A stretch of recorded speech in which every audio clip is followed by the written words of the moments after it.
This isn't gonna work well. It's fun. Sometimes he's naughty. Sometimes he's nice. But every time he's Dirt Guy. It's Dirt Guy Drive Time with your host, Dirt Guy. Hey everybody, welcome to Dirt Guy Drive Time. This is my personal blog where you get to learn all the cool stuff about me, because that's exciting.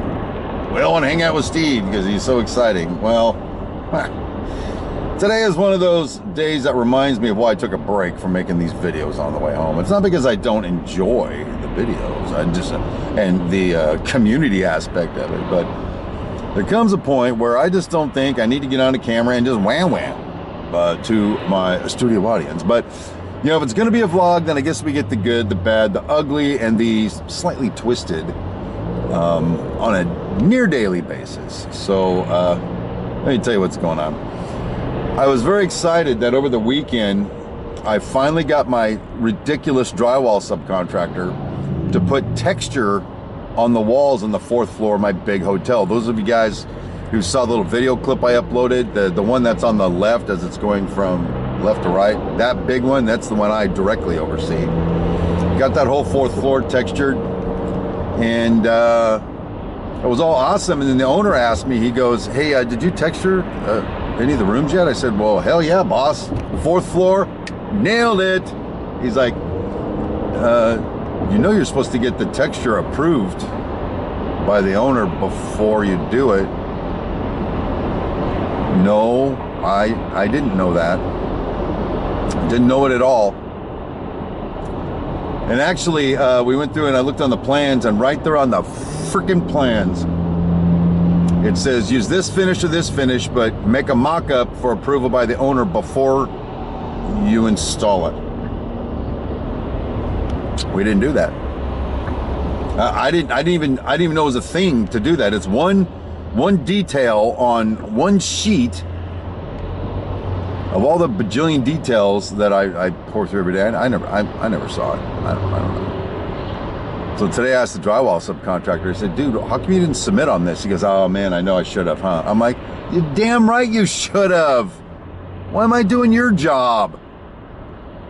So I don't know. I think what's got to happen is we got to either get the owner to buy off on what we've installed, or he has every right to tell us, I don't like it, redo it. Who's going to pay for that? I'm not paying for it, mother effer. Then we developed another exciting scenario out on the job site. My fire sprinkler contractor came up with their little fire sprinkler plan on where to put the heads, the little sprinkler heads. And they do their design to get it approved, and then they come out and they just start installing it. Boom. Problem is, they didn't take into consideration where the light fixtures are in the ceiling, where air conditioning registers are in the ceiling. And so they just start putting all the pipe everywhere. And now we're like, hey, you can't put that there. I got to put that, but it's on my plan. Well, F your plan, baby.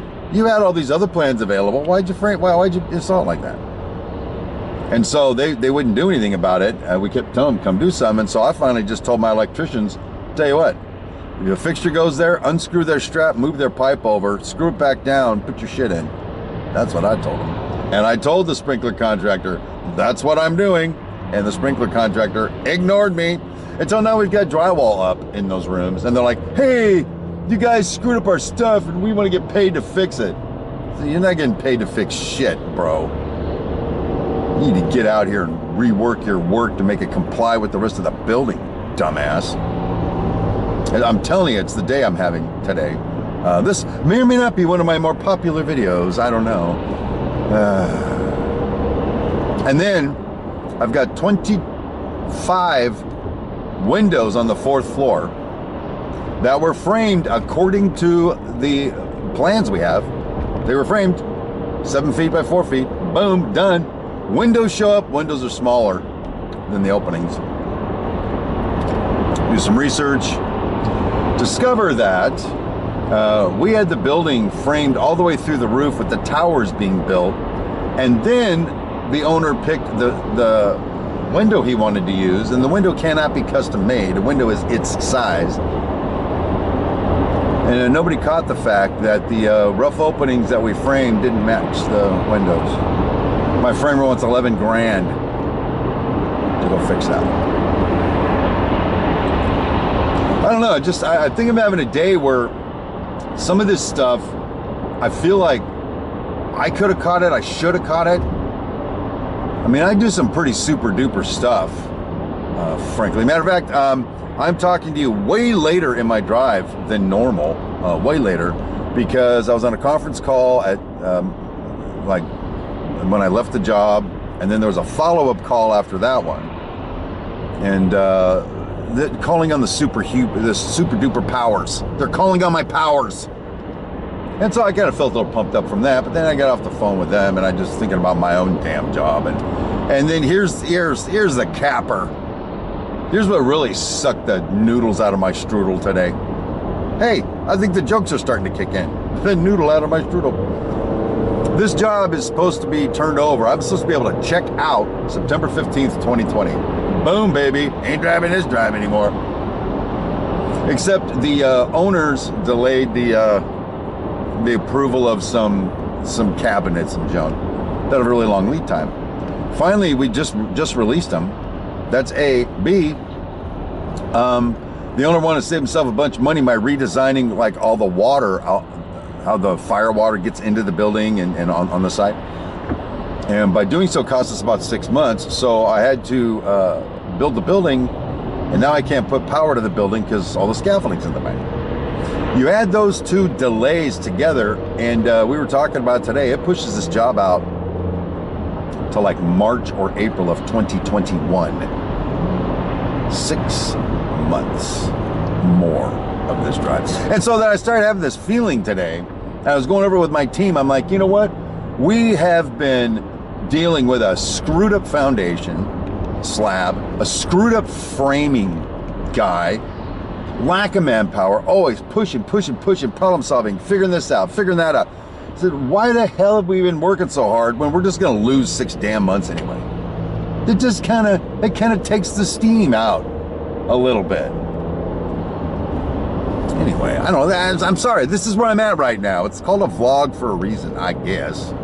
But I got some good news, though. First of all, I did some research because we lost another 6 subscribers yesterday. But I did some research. It's closed accounts and shit. I think this is just YouTube. I almost said Yahoo. I think it's YouTube just cleaning house. So I don't feel so bad anymore. That's great. Now, plus I get you guys every day. You know what I'm saying. And so that's good news. More good news is my son that I don't know, I've talked to like 3 times in 3 years. He used to work for me. Just reached out to me yesterday on my birthday and said, hey, Pops, let's talk. Let's get caught up. I was like, I'm down, you know. I'll talk more about my relationship with my children in another video. I don't want to tarnish it in this one.